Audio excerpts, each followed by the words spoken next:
Egun on guztioi. Emakundek komunikabidekin eta publizitate agentziekin egin duen lana orain arte begira komunikazio eta publizitate sexistarako batzordearen inguruan zentratu da. Denok dakigu komunikabidek eta publizitate agentziek gure gizartean duten eragina zein neurritakoa den, beraz estrategikoa iruditzen zaigu beraiekin lan egitea. Begirak bultzatuta komunikabide eta agentzien sarea daukagu gaur egun eta testu inguru honetan dago gaurko jardunaldia eta gaurko hitzaldea. 2020 urte honetan sare honen baitan lantzen ari den gai nagusia da emakumeen kontrako indarkeriaren tratamendua komunikabidetan eta publizitatean. Iaz ere gai hau jorratu zen eta duen garrantzia eta konplexutasuna kontuan izan da 2020an ere horrekin jarraitzea erabaki zen. Aurrekoan, publizitatean ageri den emakumeen kontrako indarkeria simbolikoaz aritu ginen, eta gaurkoan komunikabidek sexu indarkeria kasuei egiten dieten tratamenduaz arituko gara, eta horretarako Norma Vázquez aditua daukagu, psikologoa eta Sortzeneko zuzendaria. Avanzar hacia una comunicación y una publicidad no sexista y, en definitiva, hacia una sociedad igualitaria es el gran objetivo de la red de medios y agencias creada con el impulso de la Comisión Begira y que hoy celebra su 13º encuentro. En 2019 se eligió como área temática la violencia contra las mujeres y su tratamiento informativo, así como su presencia en la publicidad. Es un tema de gran calado, muy complejo, y por tanto se decidió que en el año 2020 también se siguiera abordando dentro de la red. Hace unas semanas celebramos una jornada con las agencias de publicidad. Con ellas analizamos la influencia de la publicidad en la creación de roles y estereotipos que están en el origen de la violencia contra las mujeres. Hoy nos centraremos en los medios de comunicación y en concreto en el tratamiento informativo en los casos de violencia sexual y cómo debe hacerse ese tratamiento con perspectiva de género. Para ello tenemos con nosotras a Norma Vázquez, psicóloga feminista y directora de Sortzen, donde su tema de interés fundamental ha sido el de la violencia contra las mujeres, en torno a la cual ha investigado, formado y asesorado a distintas entidades. Por tanto, tiene una larguísima trayectoria en este ámbito. Ella nos hablará sobre dónde poner el foco cuando hablamos de violencia sexual en los medios. Me gustaría aprovechar esta oportunidad para insistir en la importancia del trabajo de los medios de comunicación y de las agencias que componéis la red, la importancia de vuestra implicación en el objetivo de poder comunicar de una manera no sexista y poder hacer publicidad de manera no sexista. Medios y agencias sois importantes agentes transmisores de modos de vida, de pensamientos, de comportamientos, de modelos, de ahí la importancia de vuestro trabajo. Quiero agradecer a Norma su participación en esta jornada y, por supuesto, a todas las personas que nos seguís y a las que habéis hecho posible que pueda llevarse a cabo. Espero que sea una jornada fructífera y que la disfrutemos. Eskerrik asko. Intentaré poder compartirles un aspecto que particularmente me parece muy importante en el tema de la violencia sexual, que es una forma de violencia que parece que en los últimos años ha estado menos presente que otras formas de violencia en donde nos hemos familiarizado más, que tienen más presencia mediática, aunque cada vez que hay una agresión de tipo sexual, también es verdad que hay mucho impacto mediático. Quiero compartirles que cuando yo hace ya unos 40 años que empecé en este trabajo, uno de los primeros temas que trabajábamos en México era la violencia sexual, precisamente porque era y sigue siendo una problemática muy grave. Sin embargo, pues las cosas de la política, de la vida, han hecho que nos movamos por distintas formas de violencia y de nuevo parece que hoy aquí estamos volviendo a poner la atención en temas de violencia sexual. En el tiempo que tengo para compartir algunas ideas, he querido centrarme en todos los debates que hay al respecto de esta forma de violencia ¿Dónde creo yo bueno, que sería bueno poner el foco? Desde luego cada quien pone el foco al tratar este tema donde más le interesa, donde más le parece conveniente, pero bueno, yo me lo han pedido y como tal lo haré. Daré algunas ideas de dónde creo que están algunos de los debates que son más interesantes y que nos están llevando a definir cómo abordamos este problema tan grave y a la vez tan silenciado que es la violencia sexual. Sobre la gravedad no me voy a centrar mucho porque, bueno, todo el tema de los datos es siempre una interpretación muy subjetiva, tenemos que contar con los problemas de la recolección, de cómo se vive, de la subjetividad para valorar las propias víctimas, qué es o qué no es violencia sexual, sino que me centraré más en todo lo que es precisamente la significación, cómo nuestra sociedad, hombres, mujeres y todo mundo vamos creando esa cultura que pone el foco en distintos lugares, en distintas personas, en distintos hechos, para ir construyendo una narrativa, una idea de lo que es la violencia sexual. Y en este sentido, creo que hay dos aspectos que en los últimos, cuando digo últimos, quizá me estoy refiriendo a la última década, que vamos y venimos sobre este tema porque suelen ser cíclicos los abordajes y dependiendo con bastante frecuencia de los casos que saltan a los medios de comunicación, pero yo creo que siempre el foco en el tema de la violencia sexual está en dos aspectos, ¿no? Podemos centrarnos en lo que es la violencia que acompaña a la propia violencia sexual, valga la redundancia, es decir, la fuerza excesiva, la fuerza, el plus de fuerza para cuando se comete una agresión de tipo sexual, y nos podemos centrar allí, o por otro lado también nos centramos en si hubo o no consentimiento de esa mujer mayoritariamente, o de ese niño, de esa niña, de esa persona, en establecer ese tipo de contacto sexual con la otra persona que está inmersa o las otras personas en esta problemática. Poner el foco en la violencia o poner el foco en el consentimiento ya implica un debate, ya ha implicado desde hace, bueno, pues desde que yo me acuerdo, desde que estoy implicada en este tema, un tire y afloja desde cómo definir la violencia sexual, porque muchas veces nos definimos o ponemos el foco en la violencia y entonces conocemos las historias de agresiones sexuales, detallando lo que fue ese uso o ese abuso de fuerza, ¿no? Y a veces generando desde este énfasis en la violencia un miedo, un terror, pánico o poder salir a la calle. Si es que lo que estamos conociendo son agresiones sexuales ocurridas en la calle, que suelen ser las que más saltan a los medios, porque la violencia de las agresiones en otros contextos, en otros entornos, pues suele ser mucho menos frecuente que salte al conocimiento público. Bueno, poner el foco en esta violencia tiene determinadas consecuencias.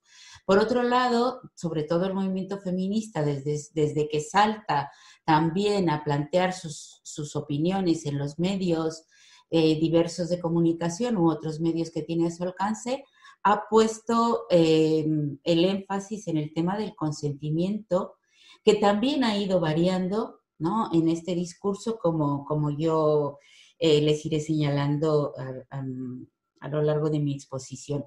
Pero quería empezar señalando que, sin duda, poner el foco en uno o en otro, en si hubo violencia o si hubo consentimiento, no nos va a resolver el tema de cómo presentar la noticia, pero sí nos puede dar una determinada orientación en qué resaltamos más si es uno u otro aspecto.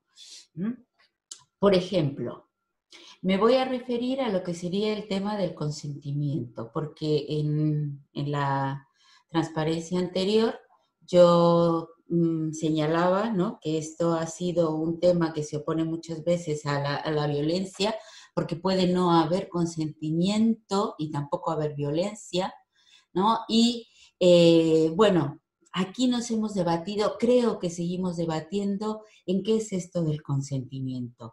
Y es un tema complejo, aunque aparentemente parezca muy sencillo, como hemos traducido muchas veces en el eslogan de no es no. Cuando decimos no es no, no es no, parece que estamos hablando de un consentimiento que es explícito, que estamos diciendo en una interacción sexual a qué accedemos y a qué no accedemos. Pero luego parece, a lo largo de los debates y a medida que iba calando el no es no, ha aparecido también como una forma de resumir el consentimiento, el sí es sí, es decir, no está bien, tenemos claro cuando no queremos realizar ciertas interacciones o prácticas sexuales, pero ¿qué pasa cuando sí las queremos hacer y sí consentimos? Tenemos que decir sí, vamos a entender el sí, y luego ya más para complicarnos la existencia a la hora de definir el consentimiento, también ha salido como síntesis de todo este pensamiento el solo sí es sí. O sea, que vamos del no al sí, al solo sí. Bueno, tomo aire, porque creo que en este tema del consentimiento está muy a la base las formas de expresión de las relaciones de género, de las relaciones entre mujeres y hombres, donde está involucrada la sexualidad, aunque no solamente, pero esta forma concreta de violencia pasa por la sexualidad, pasa por el cuerpo, pasa por una manera de entender qué es lo que está cruzando en las relaciones entre hombres y mujeres, porque es una interacción de la sexualidad, es una interacción del cuerpo, es una interacción del imaginario social que tenemos sobre la sexualidad y sobre el cuerpo, que no solamente son conceptos tangibles y biológicos, sino que son conceptos culturales, simbólicos, sociales, que van cambiando a lo largo del tiempo. La sexualidad y el concepto de sexualidad que tiene nuestra sociedad, sin duda, ha sido uno de las realidades que más evolución ha tenido en los últimos 40 años. Quizá a veces a algunas nos gustaría que evolucionara mucho más, quizá a otras les parece que está evolucionando a unos terrenos más complejos. El caso es que es innegable que ha evolucionado la visión que tenemos de la sexualidad y en particular de la sexualidad femenina. Pero eso no quita que dentro de esta evolución siga presente muchas ambigüedades y muchos mandatos complejos y contradictorios sobre la sexualidad femenina, sobre la manera como las mujeres nos debemos relacionar sexualmente y sobre el cuerpo de las mujeres, que es donde mayoritariamente se cometen o alrededor del cual se cometen las agresiones sexuales. Con esta imagen quiero sintetizar, porque esta charla va de síntesis, desde luego que en cada uno de estos temas podríamos profundizar más, una idea sobre lo que implica las agresiones que tienen que ver con el cuerpo, con la sexualidad, tanto por los hombres como por las mujeres. Lo resumo así porque es lo que yo capto regularmente cuando abordamos, sea en la formación, sea en la recuperación, sea en el abordaje de algún tema de violencia sexual, de agresión sexual de diverso tipo. Y cuando nos acercamos a las mujeres, la mayoría de las mujeres que han sufrido una agresión sexual de distinta intensidad, porque este es otro tema también complejo, medir la intensidad de las agresiones sexuales, pero parece que la intensidad emocional de una agresión sexual suele ser para las mujeres muy devastador, suele costarnos mucho tiempo, mucha dedicación emocional, mucho llanto, compartirlo a veces si nos animamos con un entorno muy cercano que nos pueda dar confianza, y si no nos animamos, rumiarlo en soledad, repasar una y otra vez qué pasó, qué hice, qué no hice, qué pude haber hecho, y le damos muchas vueltas a todo este tema durante tiempo, durante años.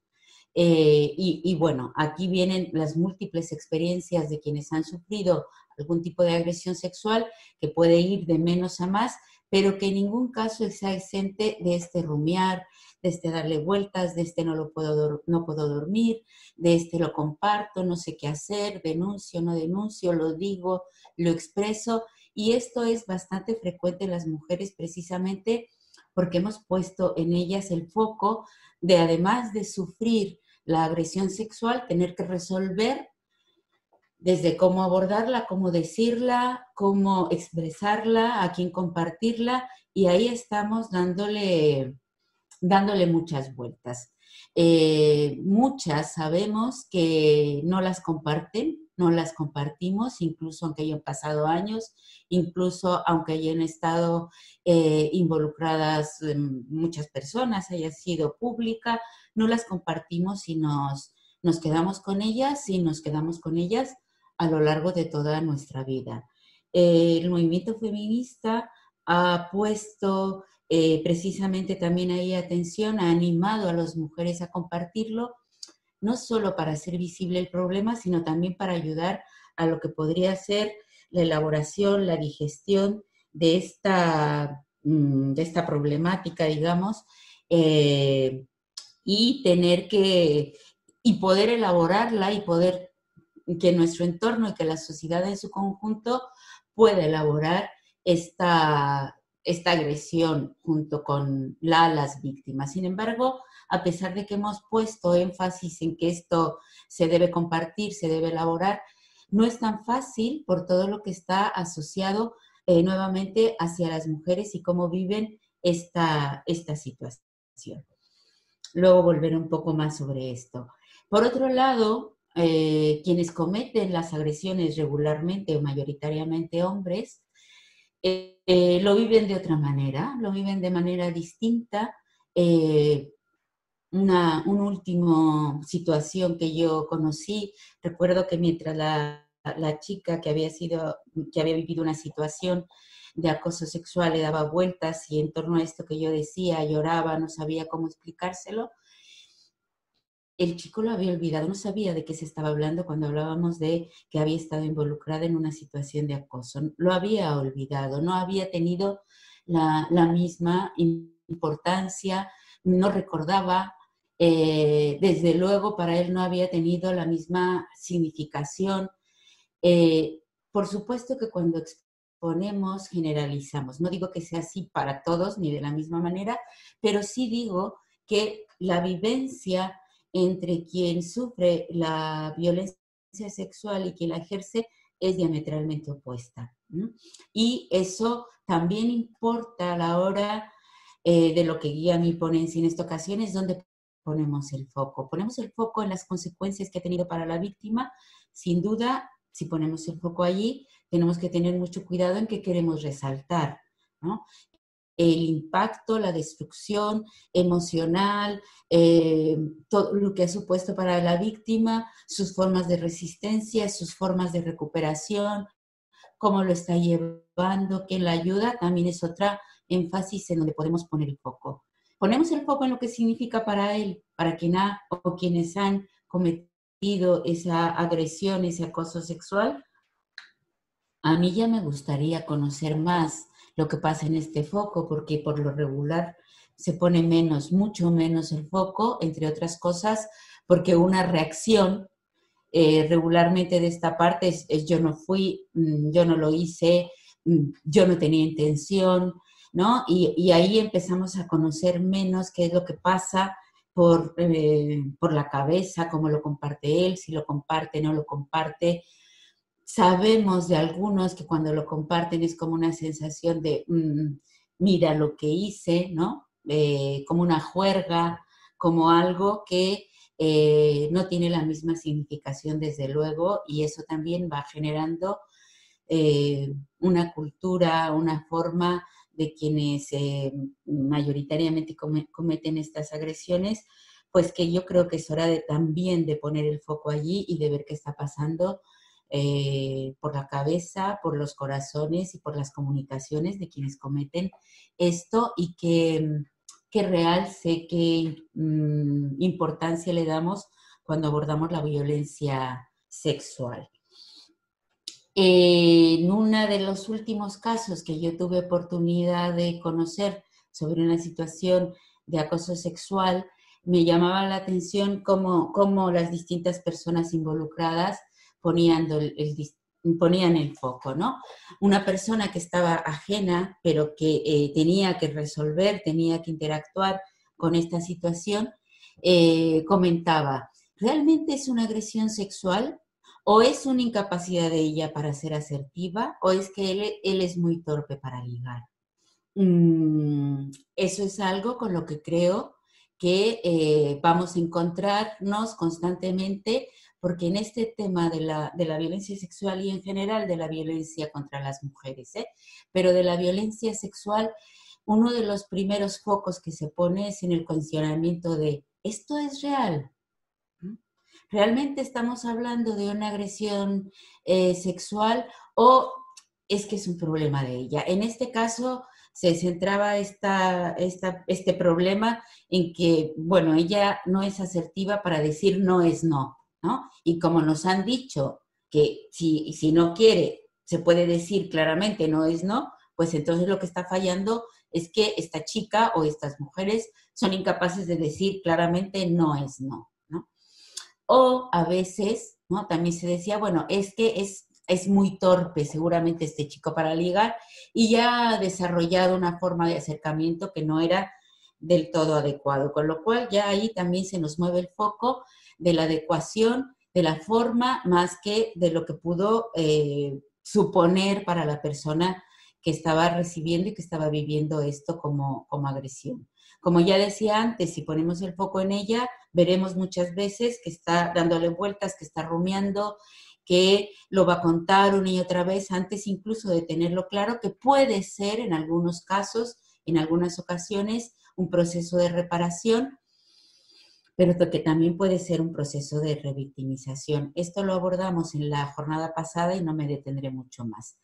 Si ponemos el foco en él, ¿no?, en muchas ocasiones nos dirá, por lo menos en esta que estoy teniendo en la cabeza ahora, en donde quien era responsable de esta situación que indagábamos decía: ¿quién es? ¿De quién se trata? Pero antes de que me digan cualquier cosa, debo advertir que yo soy muy bromista. Y este foco también me parece interesante porque parece que en el ámbito de la sexualidad y de la interacción sexual, la ligereza del asunto tiene muy distinto peso tanto para los hombres como para las mujeres, ¿no? Por lo cual también creo que esto es un tema que merece reflexión y ponernos a pensar. Si ponemos el foco en la violencia, porque antes hemos estado hablando, o he estado yo en mi cabeza refiriéndome y teniendo como referencia el consentimiento y hasta dónde llega el no, el sí es sí. Ahora quiero cambiar de foco y quiero irme a lo que sería la fuerza y lo que se define como violencia, que también tiene tela como definición, es decir, es compleja, es complicada, pero que desde luego el primer foco donde se pone es verdad. ¿Esto es verdad? ¿La violencia sexual es verdad? ¿O es una exageración o es una mentira de las mujeres? Permítanme compartir una vieja, ¿no?, advertencia de un juez, del juez Hay, que decía que en juicios por violación hay que tener en cuenta que estas acusaciones son fáciles de hacer y difíciles de creer. Esta advertencia no es nueva, es más, es de 1671, ¿no? Y sin embargo, a pesar de ser tan antigua, tan vieja, tiene mucha vigencia, porque esto sigue estando presente en la cabeza no solo de la justicia, de quienes operan y tienen que impartir justicia al respecto, sino del conjunto de la sociedad o de la mayoría, desafortunadamente, de quien conoce una agresión sexual. Hale escribió que los miembros del jurado debían plantearse lo siguiente: ¿la mujer que denuncia la violación tiene buena o mala fama? Aquí estamos con un foco, ¿no?, que se pone con la buena o mala fama, que es un concepto que hace 300 años y más, bueno, parece que estaba muy claro a qué se refería, o por lo menos para este señor estaba muy claro, pero yo creo que hoy sigue evolucionando, pero sigue estando presente esto de los antecedentes de la víctima para ver qué tan creíble es o qué no tan creíble es. Sigue diciendo, gritó pidiendo auxilio, intentó huir, porque eso nos demostrará que entonces será verdad que hay violencia y que no había consentimiento. Denunció los hechos de inmediato. Hay otras personas que respalden su testimonio. Los jueces y los jurados han de permanecer vigilantes, continúa Hale, no sea que la atrocidad del crimen los enardezca con tanta indignación que se precipiten en condenar al acusado tras oír el firme testimonio de testigos, en ocasiones malintencionados o perjuros. Bueno, yo creo que esto tendríamos aquí para analizar cada uno de los párrafos. ¿Qué es lo que hay detrás? Aquí está la referencia donde está el artículo del que he sacado, del que he extraído este párrafo, para que nos demos cuenta cómo el tema de la violencia, si ponemos el tema de la violencia, ya tenemos un montón de significación y de prejuicios que nos hacen poner el foco en ¿es verdad esto o no es verdad? Permítanme, si todo va bien, presentarles un pequeño, muy pequeño extracto de una serie que, sin hacer propaganda, me parece muy buena.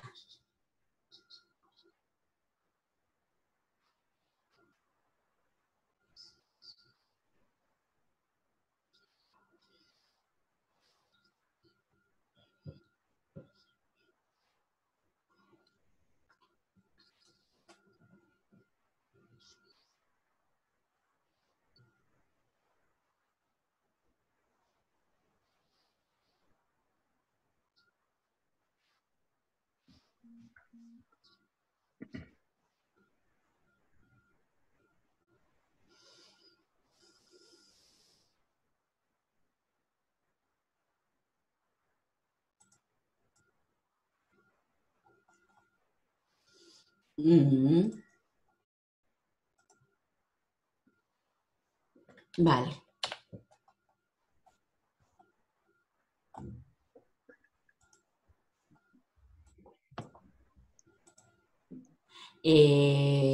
Creo que estamos compartiendo pantalla, ¿no? De momento solo se te ve la presentación, el vídeo no. Vale, pero ya se vio el vídeo, ¿no? No. No. ¿No? Oh, perdón. ¿Ahora? No. No ¿Tampoco? se ve. No. Supongo, si no, habría que dejar de compartir y volver a compartir. No sé si has compartido solo el PowerPoint o toda la pantalla. Vale, pues lo siento. O dejamos los vídeos para el final, Norma, si quieres. Vale. Y vale, luego cierras sí, este y si abres no... los vídeos y se verán. Vale. Sí, desde perfecto. fuera que hemos hecho antes. Vale, pues ya lo siento, que habíamos hecho la prueba, pero estas son cosas del directo. Era un pequeño trozo, 40 segundos, de una serie, ¿no?, que me parece fundamental para entender todo lo que es la violencia sexual, en particular la violación, que tanto la serie como el libro dicen lo que regularmente las víctimas de la violencia sexual tienen que a veces implorar: creedme, ¿no? Creedme que esto que he vivido es real, creedme que me han agredido sexualmente, ¿no?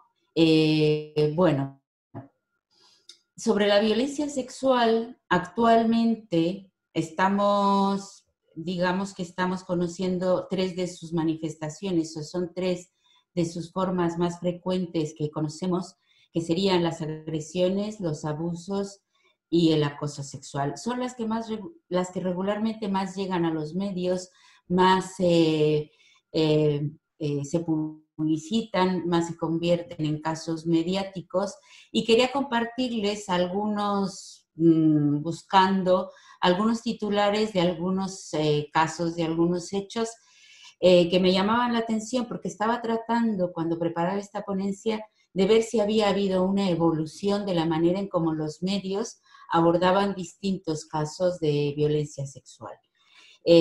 Bueno, ya lo comentaremos si quieren, ustedes después de la presentación, si hay evolución o no. Me fui atrás al 2002, ¿no?, cuando se informaba sobre el caso de Nevenka Fernández, y se titulaba en este artículo, se destacaba el testimonio de ella. El asedio era constante y diario. Ismael no me dejaba vivir en paz, ¿no? Y se sigue narrando qué es lo que Nevenka Fernández, la víctima, destacaba de lo que había sido su vivencia del acoso a la que la sometía Ismael Álvarez. El medio destacaba en ese momento lo que era una vivencia de la víctima y lo que implicaba en su vida. Esto tenemos en el 2002. Luego, en el Perdona, Norma, caso... perdona un segundo. En las presentaciones seguimos en la portada, que veo que estás ¿sí? leyendo. Sí. Yo no sé si volver a colocarlo de nuevo, eso es. Vale. ¿Aquí? ¿Llego? Ahora bien, correcto. ¿Sí? Bien. Vale. Bueno, estaba antes, perdón, voy a volver a cargar porque esto me está dando un poco de problemas para volver atrás, ¿eh? Vale, no me deja compartir bien.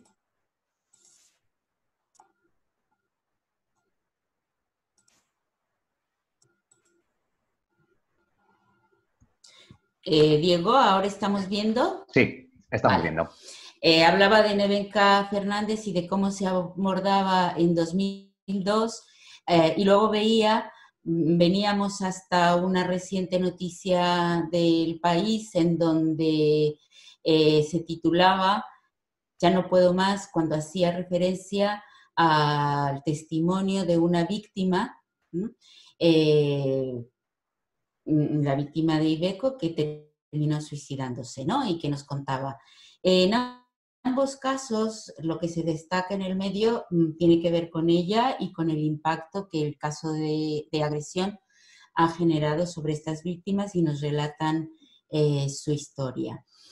Pero luego fui buscando más a ver cómo se seguía. En este caso decidí ceñirme a los casos de acoso sexual porque eran los que podía encontrar más evolución de los primeros desde el 2002, para ver cómo se seguían enfocando, sobre todo en los medios periodísticos, ¿no? Y veía también que hay otras formas de abordar este tema, por ejemplo, que nos habla y que pone el acento aquí no tanto en el impacto que causan las víctimas, sino, por ejemplo, en resultados de estudios que nos dicen que el acoso sexual en el trabajo se tolera menos si los jefes se posicionan en contra, siempre y cuando no sea el jefe quien ejerce el acoso, ¿no? Entonces nos están poniendo aquí otro foco, no solo lo que pasa en la víctima, sino cómo atajar una problemática que no es exclusivamente de la víctima, ¿no?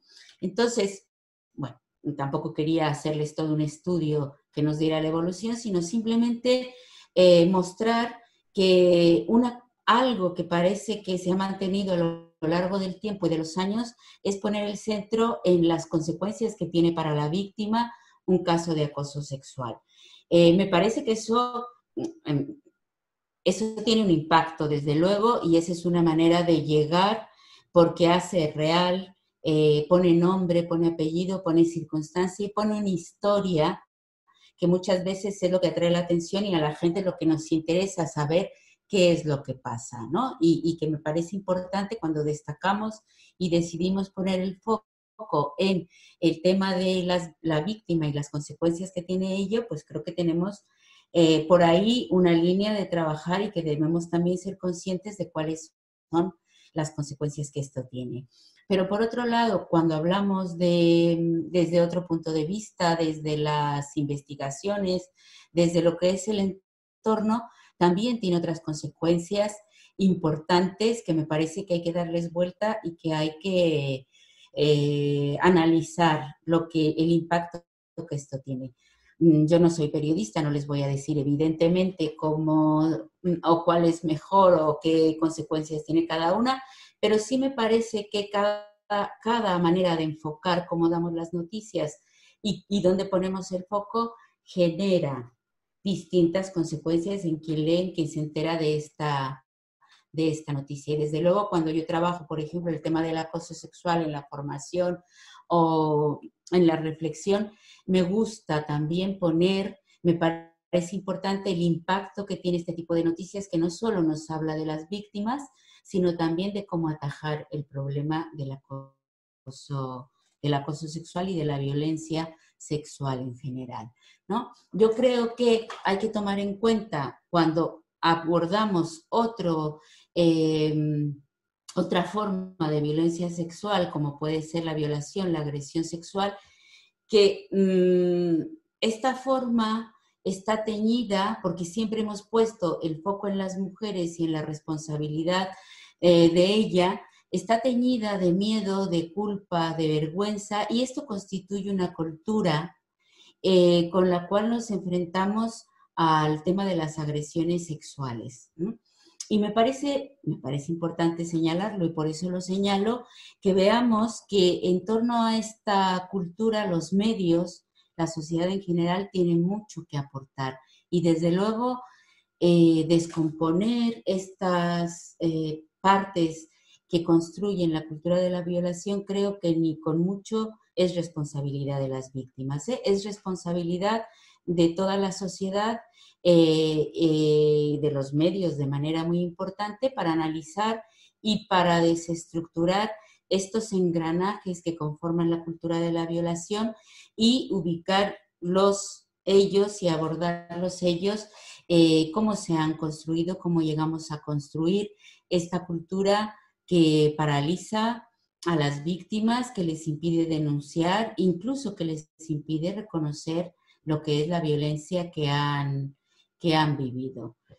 Otra parte que me parece importante destacar en todo lo que es el tema del abordaje de la violencia sexual, aunque ya lo hemos dicho 1000 veces, nunca será suficiente remarcar qué significa ser víctima de una agresión sexual. Nunca será suficiente señalar que no hay un perfil de víctima. En cambio, sí puede haber características de las mujeres que son agredidas sexualmente y que deciden hacerlo público y que deciden denunciar, que es otra cosa, ¿no?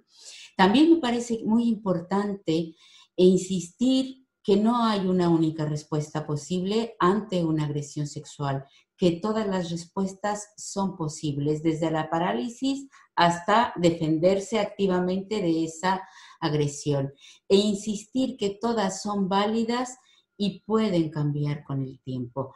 Ya sé que estoy aquí adentrándome también, y es parte de mi experiencia y como tal se los quiero aportar, que la respuesta que del medio tengan las víctimas de una agresión sexual supone una gran parte de su recuperación.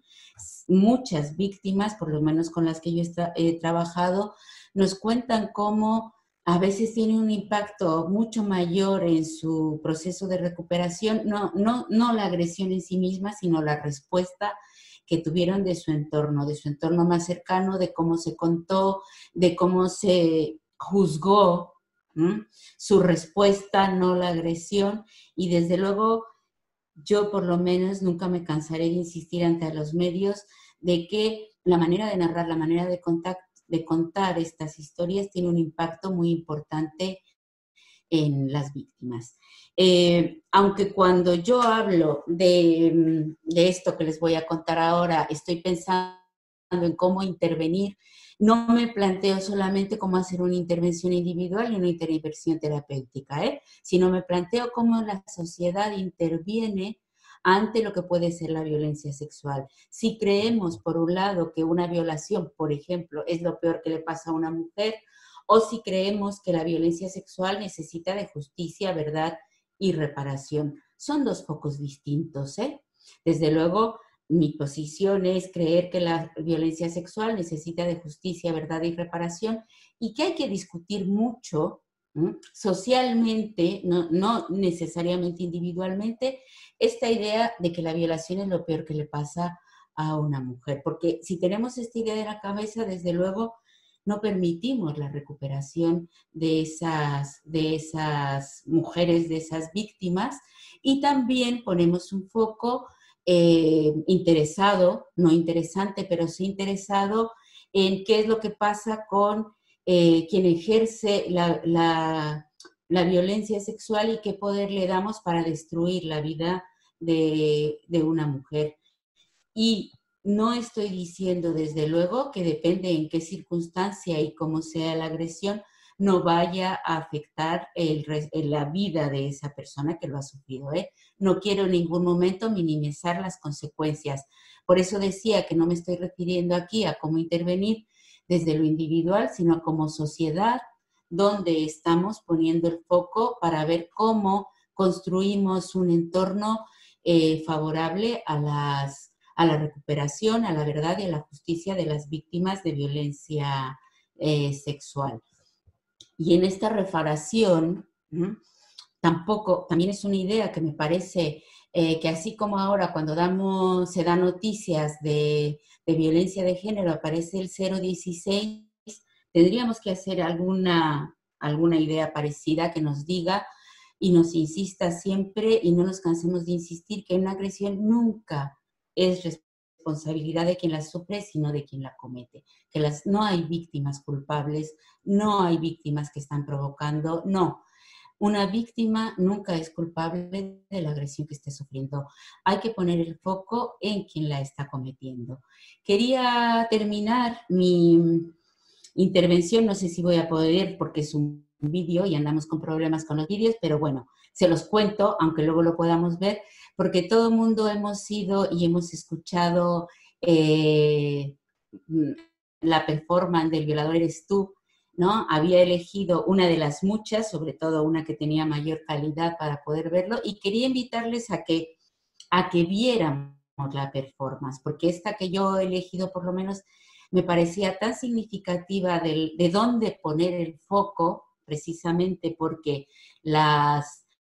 quienes hacían esta performance lo grababan muy bien y lo ponían en el foco.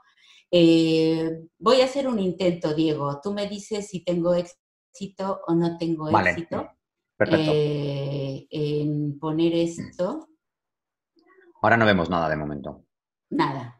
Pues pero no tengo éxito. Yo los vídeos, si quieres, pues salirte de esta presentación, iniciar el vídeo, compartirlo, si quieres ponerlo, ¿eh? Salirte de esta, iniciar, compartir el vídeo solo con la marca del audio, para que el tema del audio lo podamos escuchar. Vale. Si quieres, te saco de esta. ¿Te saco de esta? Me sacas de esta y...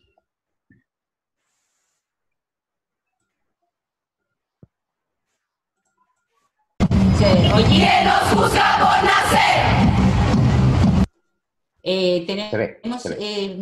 ¿Se ve y se oye? Sí. Perfecto. Para terminar, déjenme pedirles que pongan atención sobre todo, ya sabemos, ya nos conocemos la letra probablemente, pero me gustaría, no voy a ponerla igual toda, pero me gustaría pedirles que pusieran un poco el foco en la expresión y en la manera que tienen estas mujeres que son de Santiago de Chile a la hora que entonan este himno. Lo voy a poner desde el principio porque desde el principio es muy llamativo.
Bueno, les decía, y voy a cerrar con esto, porque particularmente para mí creo que la manera como expresan, no solo lo que dicen, sino toda la performance, como expresan este hecho, sería impensable, sería imposible hace apenas algunos años.